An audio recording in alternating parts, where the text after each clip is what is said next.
My wisdom is telling me to record this video. I'll have to stop because my mother might have to go to sleep and I don't want to wake her up. But I'm going to record this video because it's you need to hear what is being talked about. And the title of this video is going to be We Are in Terrifying Times.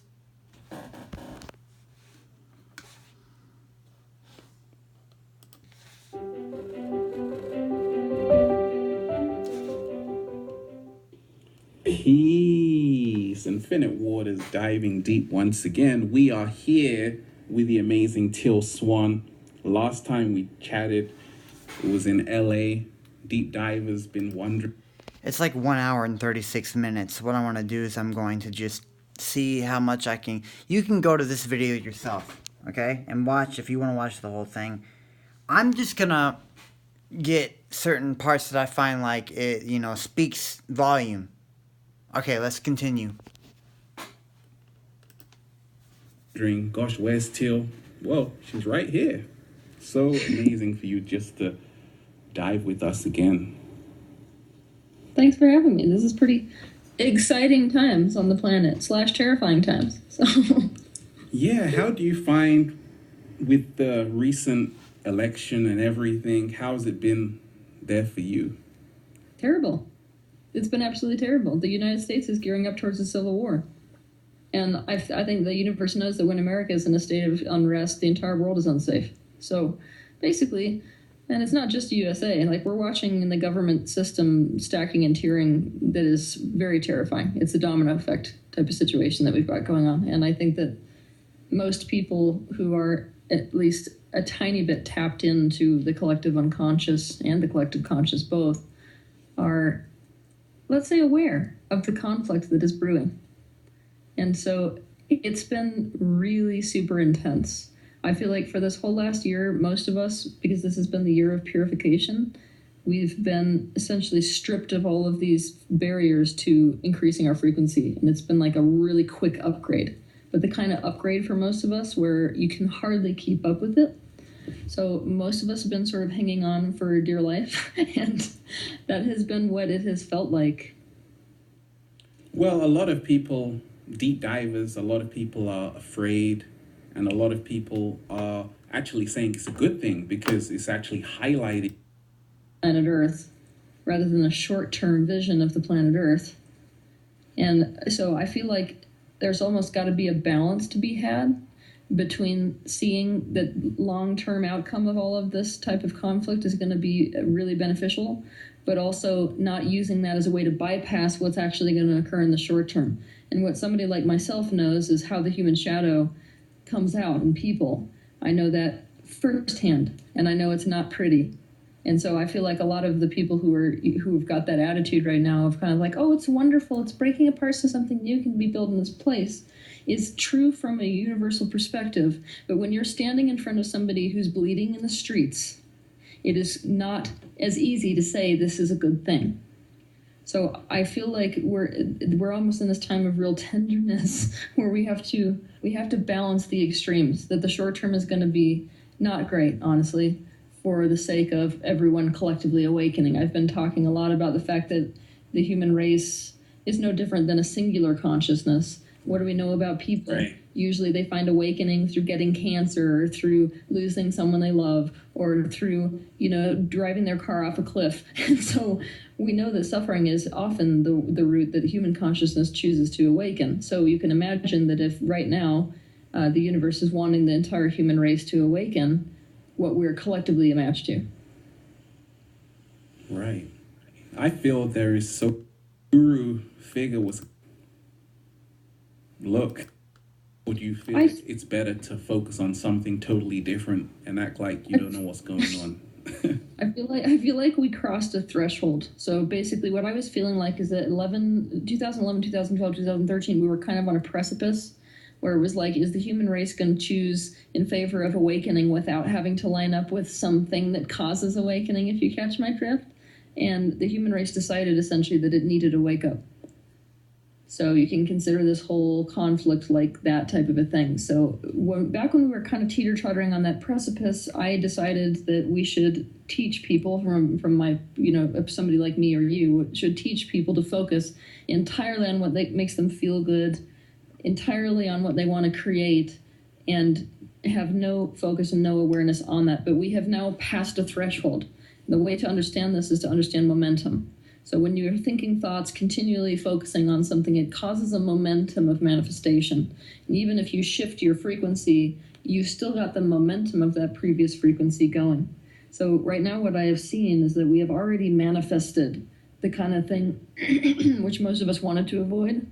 It's done. It's already vibrationally pre-paved. There's nothing you're going to do to stop the momentum. So it's kind of like at a certain point a person dies. You can't undo the death because there was momentum that created it.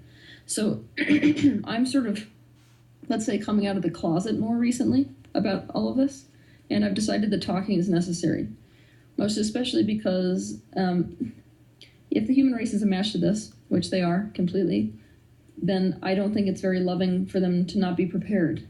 So it's not about explaining a doom scenario and how you can't get out of things and how you're misery. It's about, this is the reality and this is what we can do about it.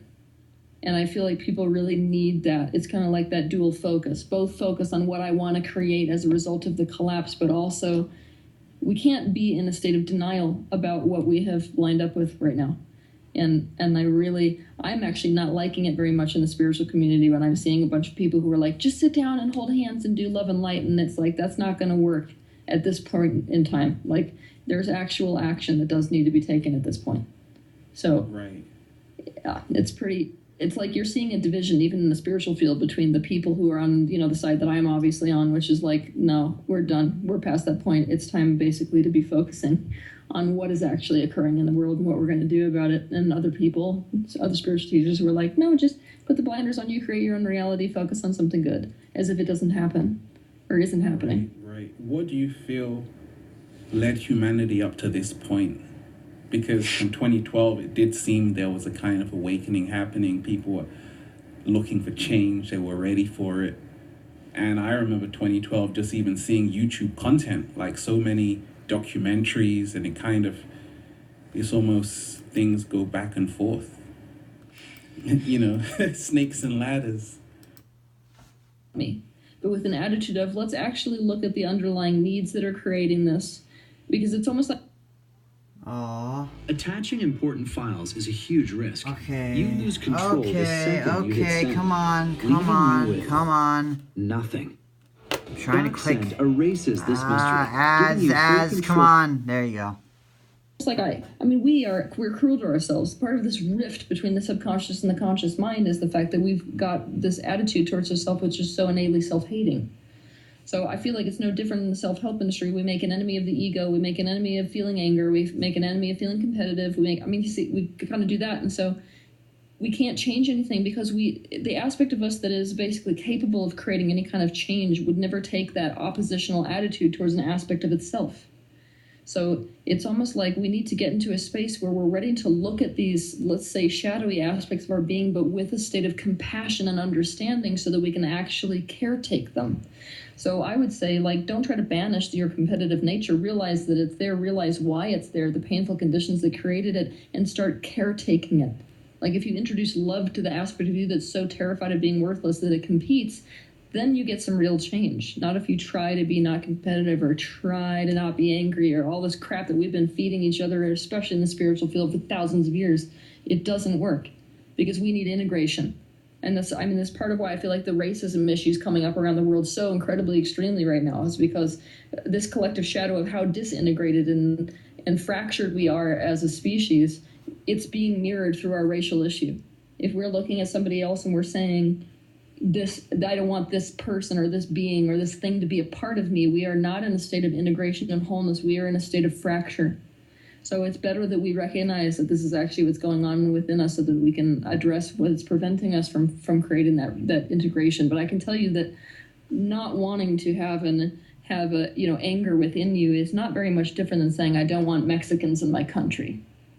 Right. So it's people love to make a difference there, but there is no difference. So it's really about integration. It's about how do we pull in closer to us these aspects of us that we have the resistance to, because they were not set up by virtue of joy. They were set up by virtue of pain. People are not born fragmented. They become fragmented when they experience the trauma of losing love as a result of being a certain way or exhibiting a certain behavior.